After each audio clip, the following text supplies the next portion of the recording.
sorry ကမှဟောင်းနေပြန်ခေါ်တာဒီမှာချင်းလေးနဲ့တန့်စင်နဲ့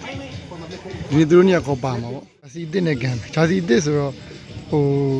အတစ်ထုတ်တာတော့မဟုတ်ဘူးဟိုးရင်တော့ထုတ်ခဲ့တဲ့ဂျာစီကိုပြန်ထုတ်ထားတာဒီနေ့လဲထုံးစံတိုင်းပဲ Thursday လီပွဲကိုသွားပြီးတော့ကန်မှာဖြစ်ပါတယ်ဒီနေ့ကပွဲစဉ်လေးနောက်ဆုံးပွဲစဉ်ဆိုတော့17လောက်မှာကန်ရမှာဒီနေ့ကညနေပွဲသွားမှာဆိုတော့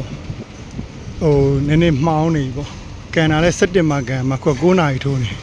ဒီနေ့ပွဲအရေးကြီးဆုံးပဲပေါ့ခုက12သင်းလိမှာပွဲရ17ပွဲကန်ရမယ်အခုလက်ရှိက9ပွဲကန်ပြီးထားပြီ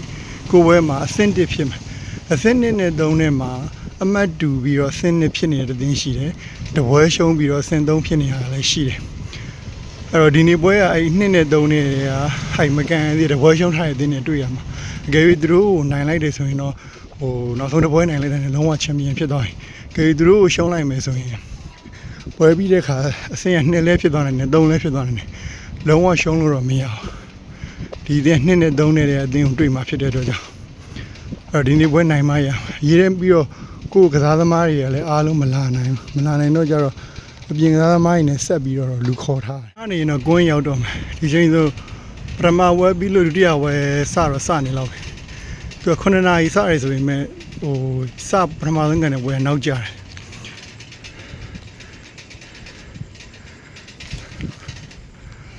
ဒါပထမဝဲလာဒုတိယဝဲလာတော့မသိပထမဝဲကိုမပြီးသေးတာဖြစ်လောက်တယ်အခုမှပွဲပြီးခဏနေဒုတိယဝဲစမှာဆိုတော့ပွဲတွေကြံအောင်မှာ၄ပွဲမြောက်ဆိုတော့ခဏနေဒုတိယဝဲစပါတော့မယ်ဒါဒုတိယဝဲကံမဲ့သင်းနေသွေးပြီးလုံးနေတော့ခုတော့9နာရီဆိုတော့10နာရီ17လောက်မှပွဲရစဖြစ်တော့ဂျာစီတစ်နဲ့ကန်ဂျာစီတစ်ဆိုတော့ဟိုအတစ်ထုတ်တာတော့မဟုတ်ဘူးဟိုးရင်တော့ထုတ်ခဲ့တဲ့ဂျာစီကိုပြန်ထုတ်ထားတာကျွန်တော်နံပါတ်17ရှေ့ကိုပြမယ်ဒီမှာလည်းလာတယ်ရောက်ခက်လာ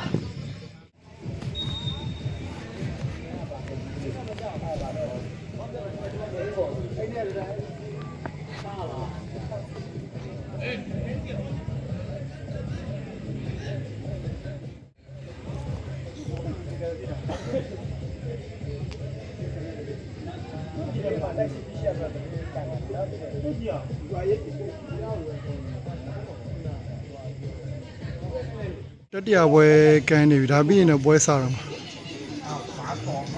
ဒီနေ့ကစားသမားတွေဒဏ်ရာရတာများလို့ကစားသမားရင် sorry ကစားသမားဟောင်းနေပြန်ခေါ်တာဒီမှာချင်းလေးနဲ့တန့်စင်နဲ့ဒီသူတို့ညကောပါမှာပေါ့ကျန်တာတော့အားတဲ့ကစားသမားတွေနဲ့ဒီဒဏ်ရာမရတဲ့ကစားသမားတွေစုပြီးကန်ကြမှာ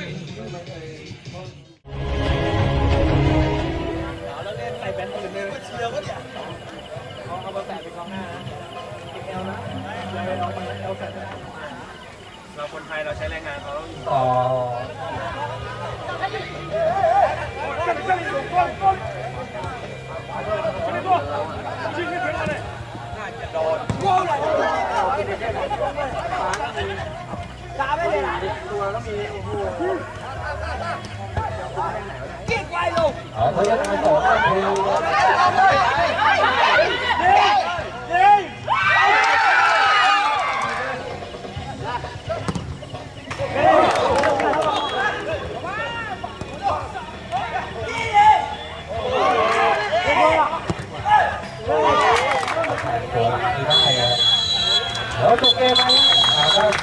ဝင်မိတောင်ပိတ်သွားပြီ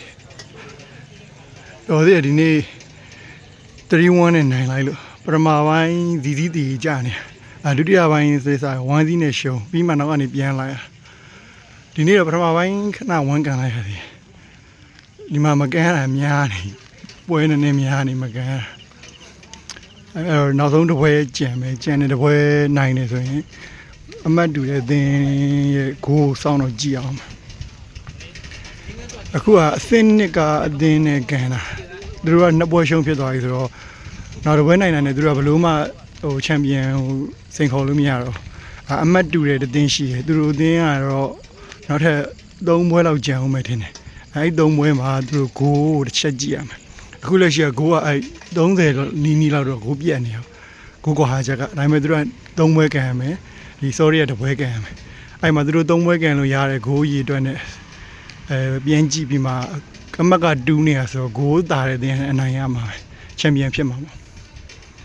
ရှိမှာတော့နောက်ဆုံးတစ်ပွဲနိုင်နေဆိုရင်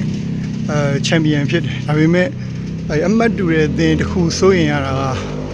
ဟိုဒီ12သင်းမှာ12သင်းကသူတို့ထိုင်းနေဆိုတော့သူတို့ချင်းညှိကန်တာမျိုးပဲဖြစ်ဖြစ်ဂိုးပေးတာမျိုးတွေဆိုရင်တော့ဟိုဒီချန်ပီယံကနည်းနည်းပြောင်းလဲဖြစ်နိုင်တယ်ပေါ့ဒါပေမဲ့ခုလက်ရှိဒီကန်သမားထဲမှာအားမထက်တာမျိုးတော့ရှိတယ်ဒါပေမဲ့တမင်းဂိုးပေးပြက်ပြီးတော့ကန်တာတော့မတွေ့သေးဘူးပေါ့ပုံမှန်ပဲကန်ကြတယ်အဲ့လိုတော့ရှိရတယ်ဒါကတော့ပြိုင်ပွဲကျင်းပတဲ့စီးနင်းနဲ့ပဲဆိုင်မှာပေါ့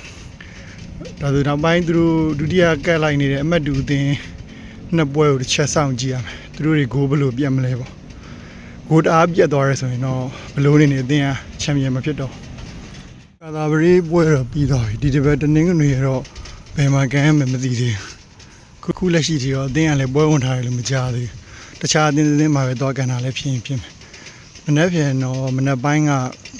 ခုကနောက်ကျတာဆိုတော့မနေ့ပိုင်း training ဆင်းလို့စမပြေညနေပိုင်းမှာပဲပန်းချမ်းမှာပဲ training သွားဆင်းသိမကန်ဘူးဆိုရင်ပွဲတစ်ပွဲကန်မှုဆိုရင်2နာရီ3နာရီလောက်ကြိုးဆောင်ကြိုးပြင်ဆင်ရတာဆိုတော့